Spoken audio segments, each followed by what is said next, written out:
Thank you for joining us for today's webinar on the fundamentals of follow-up presented by ProAssurance NORCAL Group. We'd like to welcome our speakers today, Anne-Marie Liddy and Stacy Stouffer, Senior Risk Management Consultants with ProAssurance. Anne-Marie has a strong background in medical professional liability risk management and has served in leadership and consulting positions in ambulatory, acute, and post-acute care. She also has extensive healthcare risk, quality, and patient safety management experience. Stacy advises physicians and other healthcare providers on healthcare risk management, professional liability issues.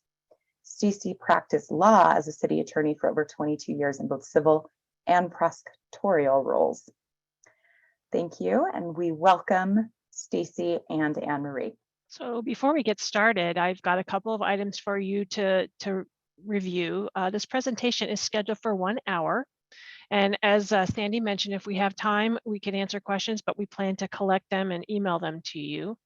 Reminder, you can enter the questions by clicking on the Q&A icon on your screen, and we will reply to the questions by email.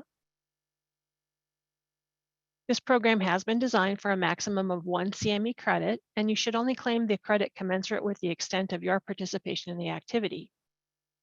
To receive the CME credit, you must complete the post-activity evaluation and attestation survey. The information contained in this presentation is intended as risk management advice. It does not constitute legal opinion, nor is it a substitute for legal advice. So legal inquiries about topics discussed during this presentation should be directed to an attorney. The faculty and planner for today's program have no relevant financial relationships to disclose. And so let's get started. I'd like to thank everybody for attending today's webinar, and thanks to the Riverside County Medical Association for inviting us to participate and to present to you today. Let's go over our learning objectives and how they can support your ability to identify key principles of follow-up to promote a culture of patient safety, to evaluate your practice for risk exposures associated with gaps in follow-up procedures, apply strategies that increase effectiveness of communication with other healthcare providers and patients, implement staff education and follow-up systems to consistently track results and appointments, and to utilize documentation to enhance defensibility of claims related to follow-up.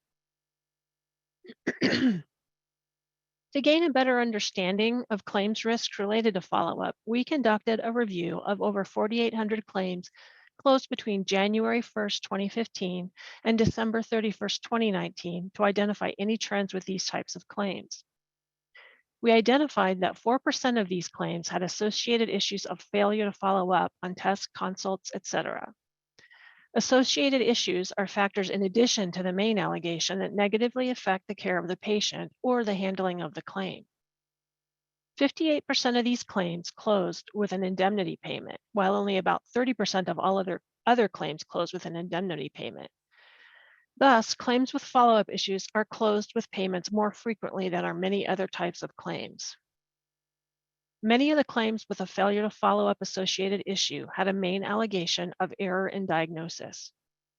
In most of the claims, the patient suffered a delay in the diagnosis of a cancer, and lung cancer was the #1 condition linked to these claims.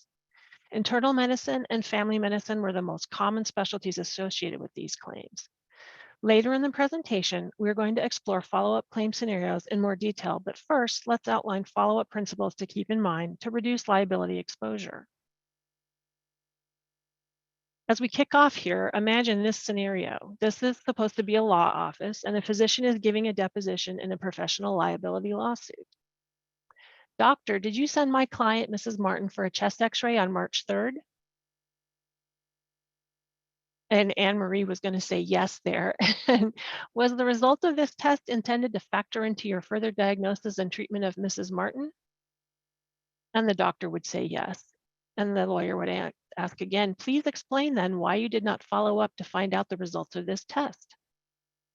As you can see, the physician in this case is in a difficult position. Once a doctor orders a particular test, he or she has the responsibility to track those results and take any appropriate action. By ordering the test, the physician is implying that the results are important and should be considered in the subsequent management of the patient. This physician may either have to admit in a deposition that the test ordered was unneeded or concede that no steps were taken to get the information the test was expected to provide. Either way, the defendant is in an undesirable position. Any physician who has not established a set of dependable processes for follow-up of recommended tests or consultations could wind up in the same scenario or situation. When a physician is involved in a professional liability lawsuit, the patient has generally alleged that they were injured by the physician's actions or omissions. If a patient's test or consultation results are not seen or reported in a timely manner, or a patient is not recalled or monitored appropriately, the patient may experience a diagnostic or treatment delay. Results can fall through the cracks, so to speak, and be missed when a practice has no formal follow-up procedures. It goes without saying that practices should have such procedures. And also, processes for follow-up when patients do not schedule a visit, when patients need to schedule a follow-up visit, but they don't, or when they miss appointments. The main questions that a follow-up system should answer are: did the patient comply with the recommendation for a test, consultation, or appointment? What is the outcome or report from the test, consultation, or appointment? Did we convey those findings to the patient? And what further care, tests, or referrals does the patient need? Dependable follow-up is a core risk management concept, and while not itself a medical treatment, follow-up is a fundamental responsibility in every medical practice. It increases patient safety and diminishes malpractice lawsuits. Thinking about liability exposure related to this topic, consider that medical errors due to diagnostic or treatment delays can occur when a practice does not have comprehensive follow-up protocols. Consider developing follow-up protocols focused on these key principles: physician-to-physician communication, recall appointments, follow-up systems, patient education, staff education and training, and documentation. So let's dive into some claim case examples to further highlight the importance of these principles. The first case today explores the follow-up principle, physician-to-physician communication. So think about this as you hear the details of the case. Here we have a 62-year-old man presenting to his primary care physician complaining of chest pain. After examining the patient, the physician orders an echocardiogram, a stress test, a chest x-ray, and labs. The echo, stress test, and labs are normal. The chest x-ray shows a nodule or infiltrate in the upper right lobe. The doctor then sends the patient for a CT scan of the chest, which shows multiple nodules in both lungs. A CT-guided biopsy of the lesion in the right lung produces tissue interpreted as a necrotizing granuloma with no evidence of malignancy. The physician advises the patient that the nodules are most likely the result of an infectious process and refers him to a pulmonologist and an infectious disease specialist for further investigation. The infectious disease specialist orders a series of studies to identify or rule out various infectious conditions. Her initial impression is that the patient has a fungal infection in his lungs. However, all the tests come back negative. Therefore, she recommends a repeat CT scan be done in 3 months' time. The pulmonologist also sees the patient and after evaluation recommends a follow-up CT scan in several months to reassess the nodules as well. At first, because he's greatly alarmed by his symptoms and the information that he had nodules in his lungs, the patient is very relieved to hear that his test results and his biopsies are negative. Feeling reassured that he does not have heart disease or lung cancer and experiencing no further symptoms, he doesn't return to see his primary care physician for 21 months. During this time, he is not contacted by either the primary care physician, the infectious disease specialist, or the pulmonologist. When he finally returns to the primary care physician, again, almost 2 years later, the patient is complaining of shortness of breath and cough, and he's ultimately diagnosed with non-small cell lung cancer in the lower left lobe with metastasis to the bone. He dies a year later, which is obviously very sad. So from a legal perspective, looking at the factors of this particular case, let's quickly review the general evidentiary standard of a professional liability case, as we're going to review several of these case studies in this seminar. Many of you are aware that the successful defense of a professional liability case revolves around this seemingly magical phrase, the standard of care, and whether the defendant physician met that standard. So what does this really mean? Procedurally, the patient must prove that the physician deviated from the standard of care and that the deviation, whether it be an action or an omission, caused direct harm to the patient. The medical standard of care is the yardstick by which the defendant physician's conduct is measured by the jury. What this means in most jurisdictions is that a doctor has a legal duty to provide a patient with the type and level of care that a reasonably competent, similarly trained healthcare professional would provide. Remember that the standard of care is established in court by the testimony of expert witnesses. In most cases, think, what would a similarly situated physician have done? So what we typically see occur throughout the course of these lawsuits is the presentation of or a battle of the experts who testify either on behalf of the the plaintiff patient, too many P's in a row there, or the defendant physician about whether or not the physician's conduct met the appropriate standard of care, considering the factors at play when the treatment was delivered. Returning to the facts of our case example, let's take a look at the legal factors. The patient's wife filed a lawsuit against the internist, the infectious disease specialist, and the pulmonologist, alleging that a failure to follow up resulted in the delay of the cancer diagnosis. We often use expert reviewers at the beginning of a suit to gauge our insured's position.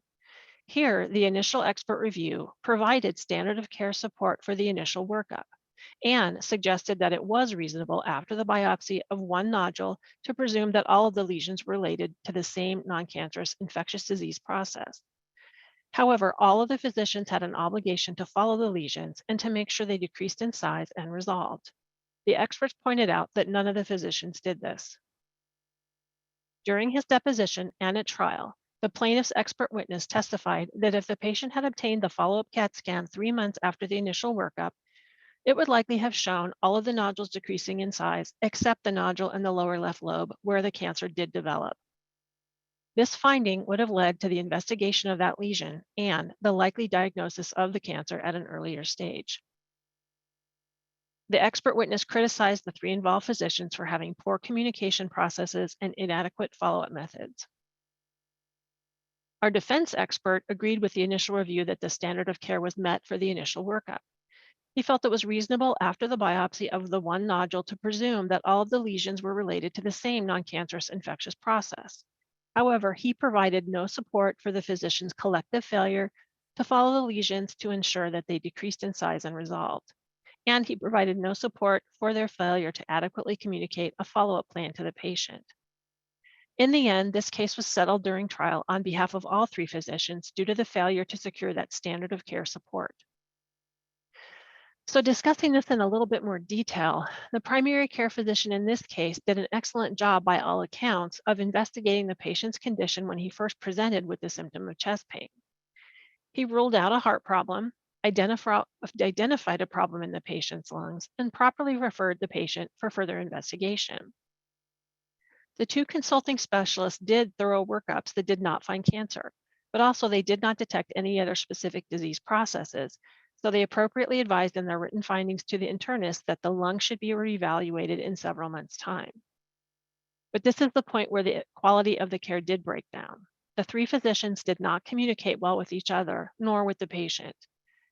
Neither the infectious disease specialist or the pulmonologist made a plan with the internist about who would take the lead in reassessing the patient. Everyone just simply recommended reassessment and written correspondence with the assumption that the internist would take care of it. In addition, none of the 3 physicians emphasized to the patient the importance of the 3-month recheck. So none of the involved physicians seemed to have a system in place that guaranteed that the practice would contact the patient who missed recommended testing. We know that sound follow-up processes are important for good patient care, and we know that poor tracking of test results can lead to missed or delayed diagnosis and patient injury. The ultimate result in this case was that no physician followed through to the point of actual diagnosis of this patient's condition. So now I'd like to review some risk management considerations related to physician communication. Organizations should develop policies and procedures for managing test follow-up. These should address with whom the responsibility for the test result follow-up resides and the process for patient notification of the results. If any of the physicians in this case had instituted a fail-safe method for recalling patients about recommended tests and had contacted the patient after 3 months' time to remind him about getting the additional CAT scan, the patient's cancer may have been caught earlier and the defensibility of the case could have been improved. For referring physicians, you should consider the following risk management strategies for communication. 1, request that consulting physicians forward a copy of their findings. 2, determine a time frame within which to expect the report. 3, if a report is not received within the intended time frame, contact the consulting physician to ascertain the status and document this action. 4, contact the consulting physician if something in the report is unclear, if clinical findings do not match the report, or if the consulting physician suggests follow-up that seems inappropriate, and document these actions as well. And finally, 5, clearly establish who will coordinate any additional tests, consults, or treatment that is needed in the future. So let's review some communication strategies. For consulting physicians, you may consider the following. Notify the referring physician if the patient does not schedule or come to his or her appointment. Report appropriately to the referring physician. Depending on the urgency of the situation, communicate by written report or directly by telephone with a follow-up written report. Report to the referring physician about subsequent follow-up visits and what tests and follow-up you will be responsible for providing. And finally, ensure that there is a clear understanding with the referring physician regarding who is responsible for the patient follow-up and recommendations. Our second case today highlights two of the next follow-up principles: recall appointment tracking and patient education. Consider your process for tracking patients in need of recall appointments and your dedication to patient education as you hear how this case unfolds. In this case, a 58-year-old female patient presents to the emergency department with epigastric and chest pain. She is admitted for further cardiac workup, which is ultimately negative. So gastroenterology is consulted to rule out GI sources of her symptoms. The gastroenterologist notes that she's mildly anemic upon admission, so orders additional testing.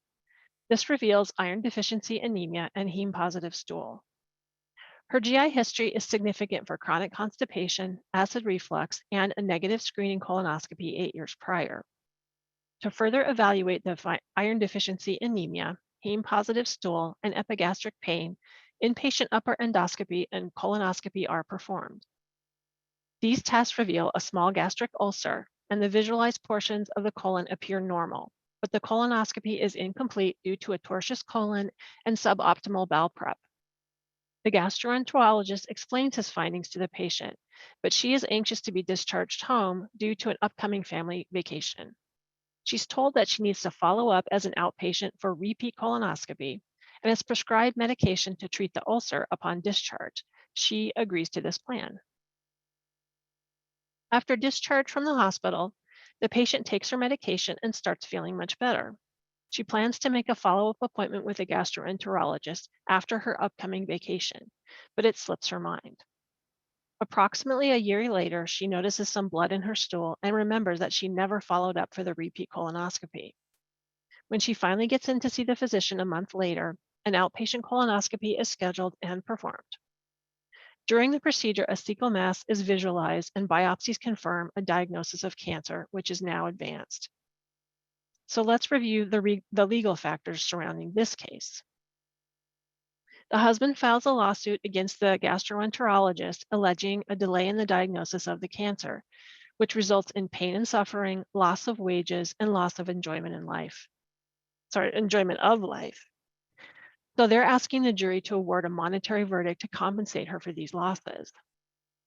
The expert reviewers on this case mostly thought that the physician met the standard of care during the hospitalization as a source of GI bleeding was identified, but some felt additional testing, such as a barium enema or repeat colonoscopy, should have been completed while the patient was admitted.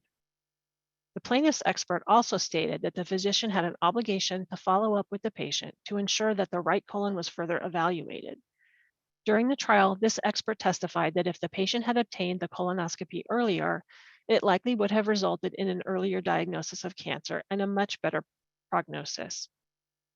He also criticized the physician for having inadequate follow-up methods for patients that had been seen in the hospital. Although the defense experts felt that the physician met the standard of care in the initial phase of treatment, we can see that there was no standard of care support for the delayed diagnosis, failure to follow up, and that the physician or practice cannot passively rely on a patient to schedule her own follow-up appointments when, as in this case, further testing and/or follow-up care is warranted. The ultimate result was the need to settle the case because, again, we could not present a solid standard of care defense. So digging a little deeper here, the gastroenterologist did a great job explaining to the patient that she had an incomplete colonoscopy, including the reasons why, and that she would need to have a follow-up study repeated in the future. Our GI doctor testified that he was surprised that the patient didn't take any steps to schedule a follow-up visit after he had educated her on the need for a repeat colonoscopy, and also that her primary care physician did not remind her to follow up either. But he was unaware that this patient, excuse me, he was unaware that this patient did not have a primary care physician at the time of discharge because that doctor had recently retired and she hadn't yet reestablished with a new doctor. Finally, this busy GI practice didn't have an established process for recalling patients after a hospital discharge. Usually, the practice relied on the patient to call in and schedule their follow up visits, and on the patient's primary care physician to remind them of the importance of doing so.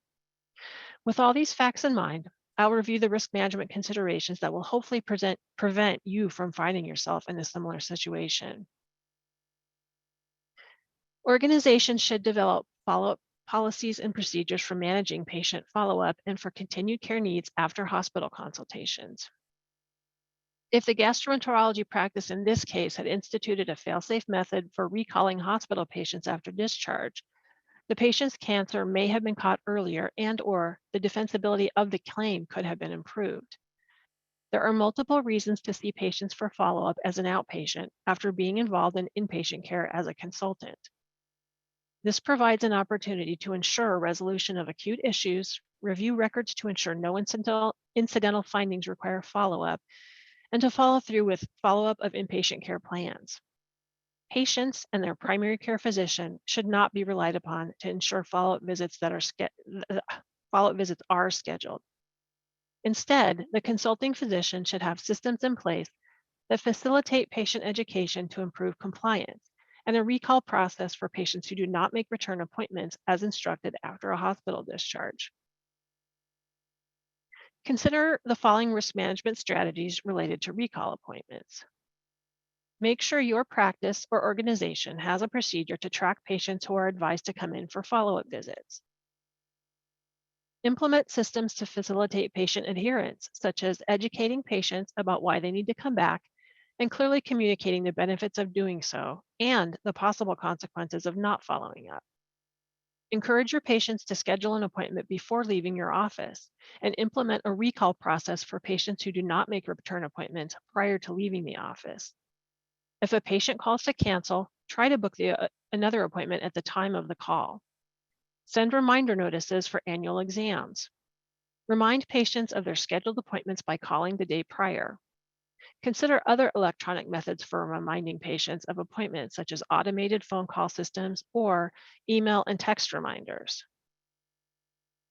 Implement a recall process for patients who do not make return appointments as instructed after a hospital discharge. Consider charging for missed appointments that are not rescheduled ahead of time. Consider limiting prescription quantities so patients must come for appropriate monitoring and additional prescriptions. And finally, designate a nurse or medical assistant communicate and counsel patients on the importance of ongoing monitoring and follow-up needs related to their condition.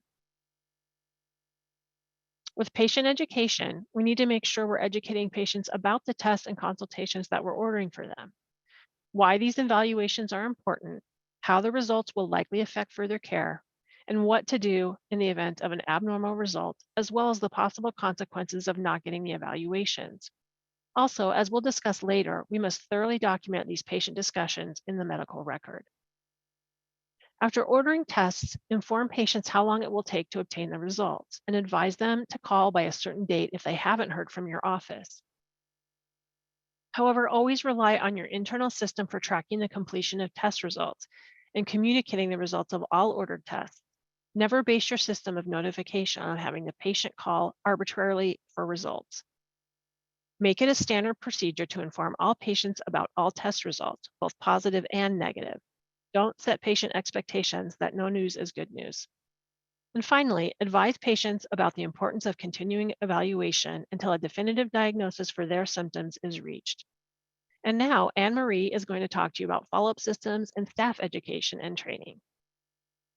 Thank you, Stacy, and good afternoon, everyone. First, I just want to apologize for missing my cue back there. I had a problem unmuting. And also, Stacy, I keep freezing, so if for some reason I call out to you, be ready. Okay, so moving on to our next section, the third case today explores two key principles: follow-up systems, as we've talked about, as well as staff education and training. So consider your own follow-up and training systems, including any potential gap, as I walk you through the case details. So a 60-year-old female realized that she was 6 months overdue for her annual well visit. She was seen last year, a year and a half ago, before the onset of the COVID-19 pandemic. She remembered at her last well visit that she was unable to get her lab work completed prior to her visit, so she had it drawn the day of the visit and expected a call if anything was abnormal. And since she didn't hear anything, she figured that no news was good news.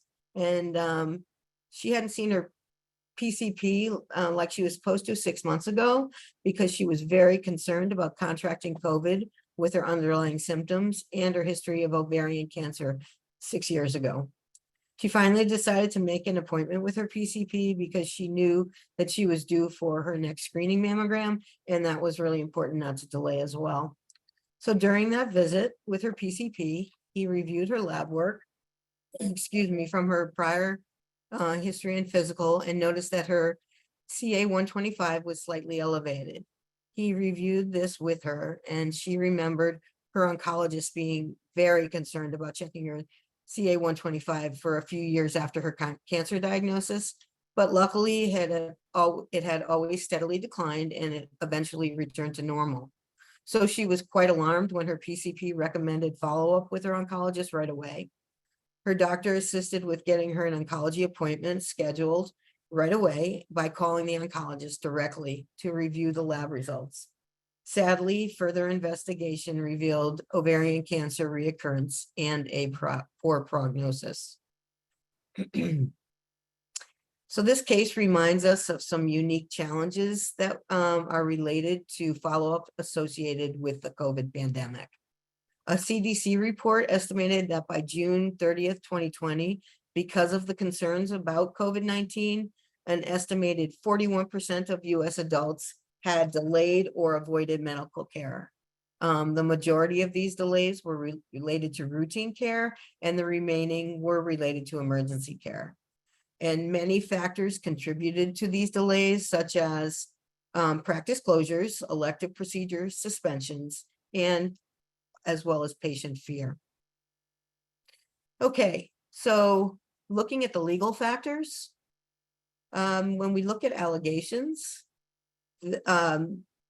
this was also a case of delayed diagnosis, like before that Stacy mentioned, where the patient alleged the physician's failure to timely and appropriately inform her of the elevated and abnormal test results resulted in the delay in diagnosis and the recurrence of her ovarian cancer. So let's pause briefly here to remember that the physician herself and the practice can be named in a professional liability lawsuit via the negligent actions of subordinate staff or physicians, even if the physician didn't personally perform a physical exam or cause the error that led to the patient harm. It's that old legal principle of vicarious liability or agency, and that principle the principal or the employer is responsible for actions of the employee or agent. And vicarious liability is the reason routine staff education is such a vitally important risk management and patient safety principle.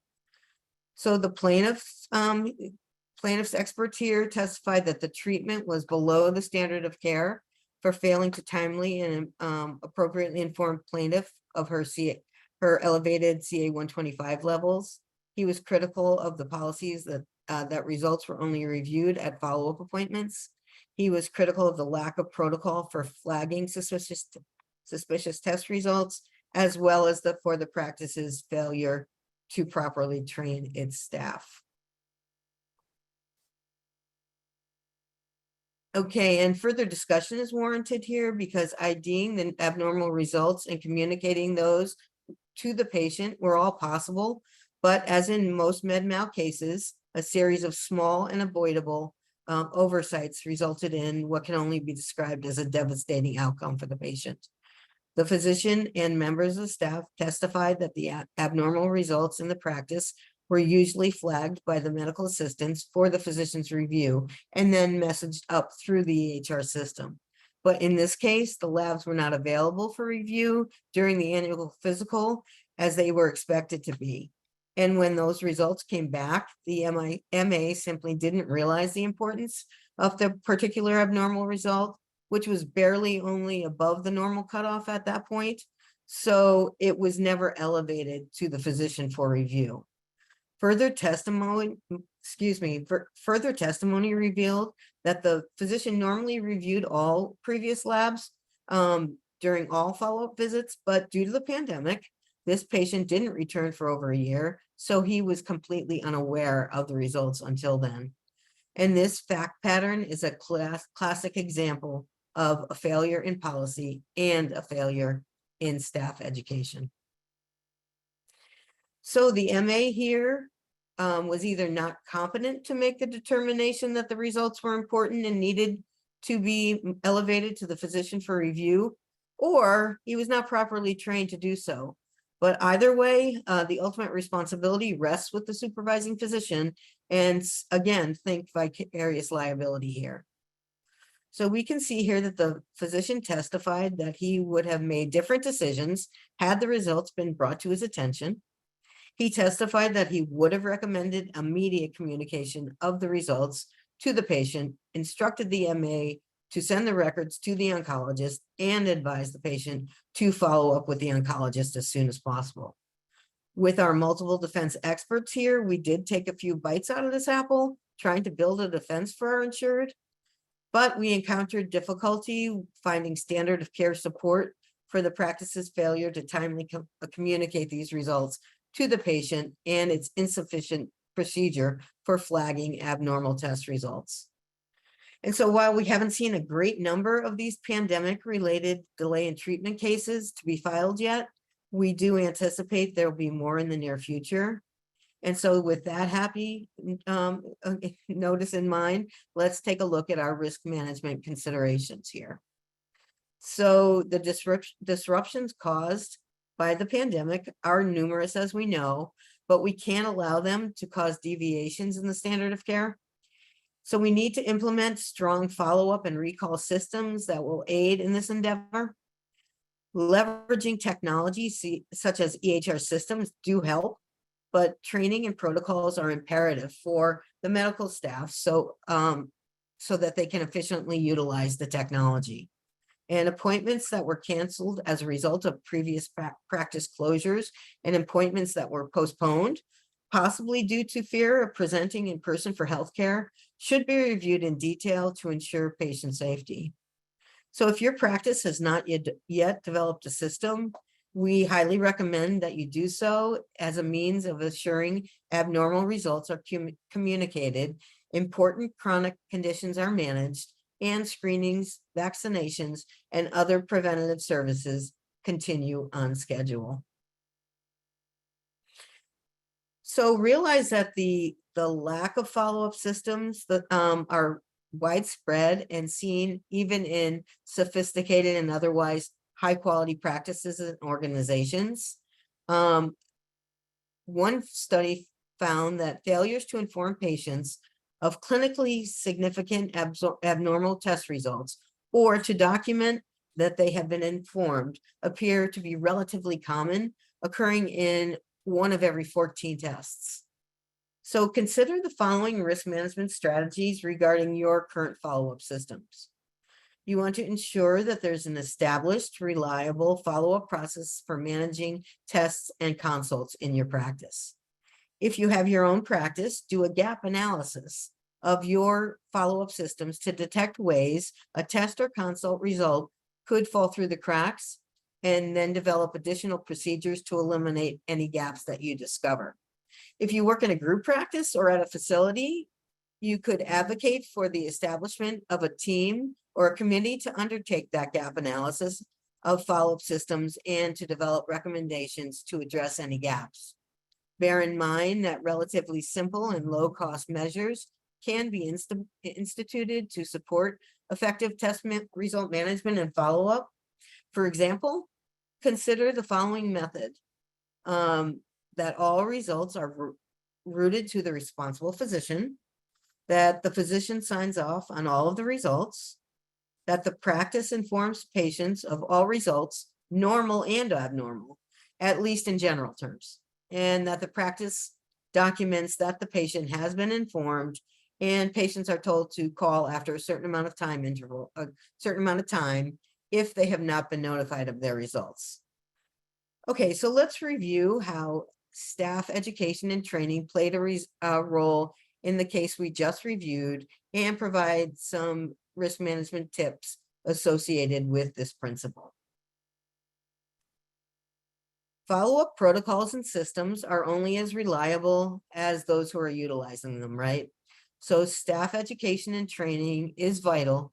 So be sure that your staff understand the clinical relevance of these protocols in order to minimize errors. And think back to that MA who just didn't know that the CA 125 was elevated. While this practice has a protocol in place to alert physicians of lab abnormalities through their EHR platform, the protocol was not initiated because the MA failed to recognize the importance of the abnormal test results in this particular patient. Consider the impact that seemingly small oversight had on the defensibility of this case and on the poor and unfortunate patient outcome. Since EHRs are frequently relied upon to assist with abnormal result notification, we'll also provide some risk management considerations about leveraging EHR technology in your follow-up protocols. So consider that consider the following when relying on EHRs. EHRs often include follow-up mechanisms. However, these should be analyzed for possible weaknesses. Remember that simply automating poor processes will not fix the inherent process problems, such as not understanding that lab result and the relevance by those responsible for initiating the message. And EHR systems should have the capability to create inclusive lists of any outstanding results and the capability to flag unresolved tests and consults in an individual patient's medical record. Even if there is computerized tracking, staff and physicians must still have processes in place for reviewing information and taking action to reconcile matters when tests and consults have not been reviewed and communicated to the patient.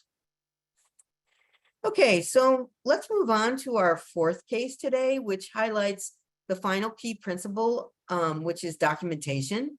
And this is an example of a good case where the physician made the right choices and decisions throughout a number of difficult encounters with a difficult patient.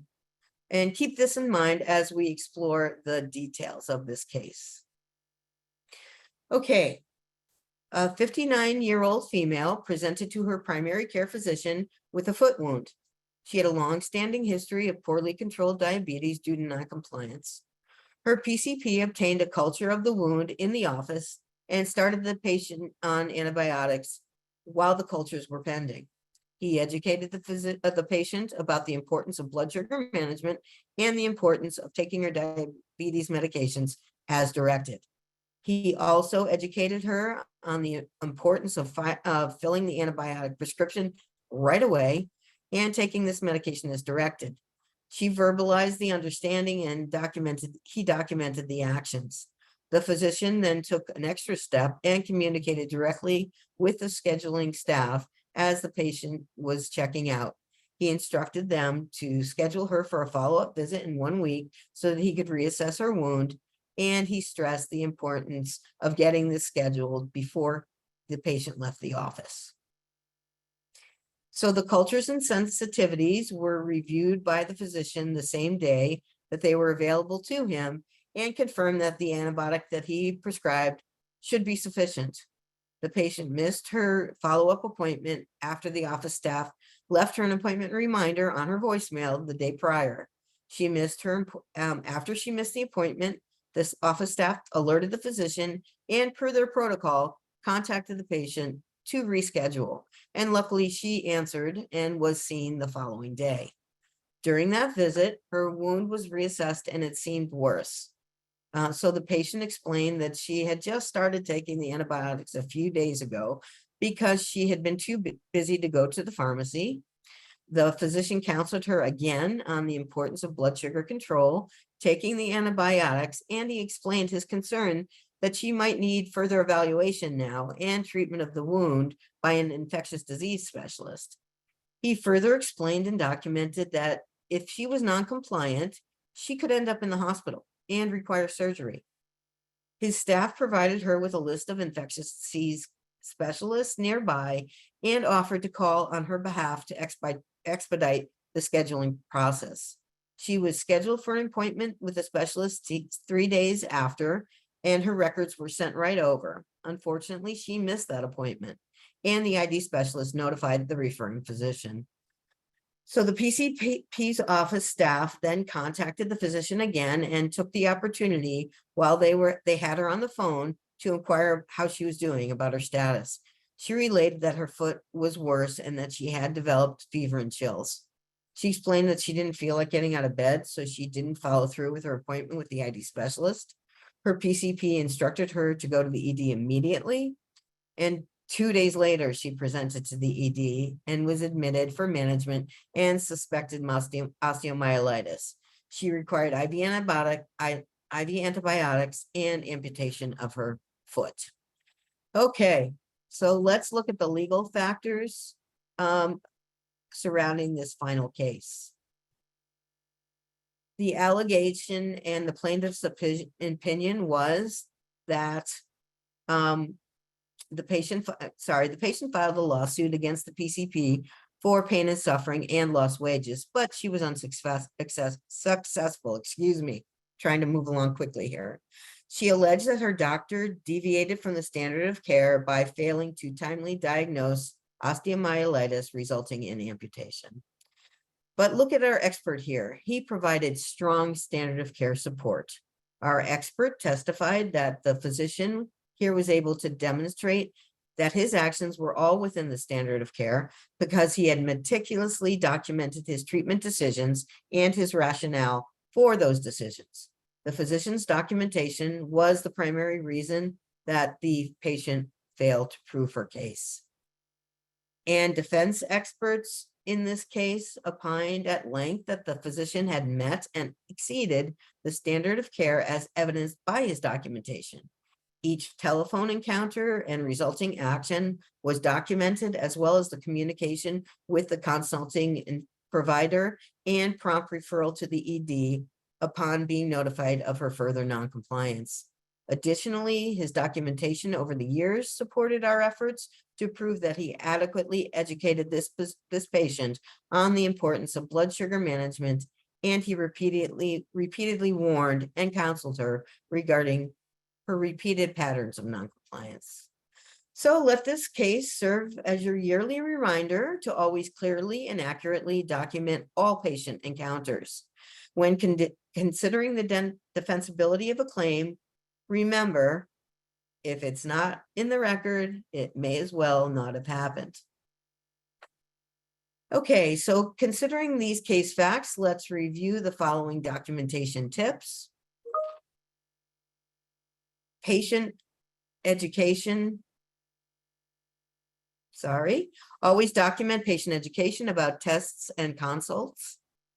Always document follow-up contacts with your patients and that don't go for their tests or consults as scheduled.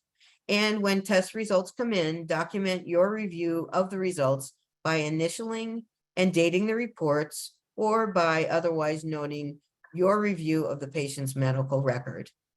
And document what action is required and what has been implemented.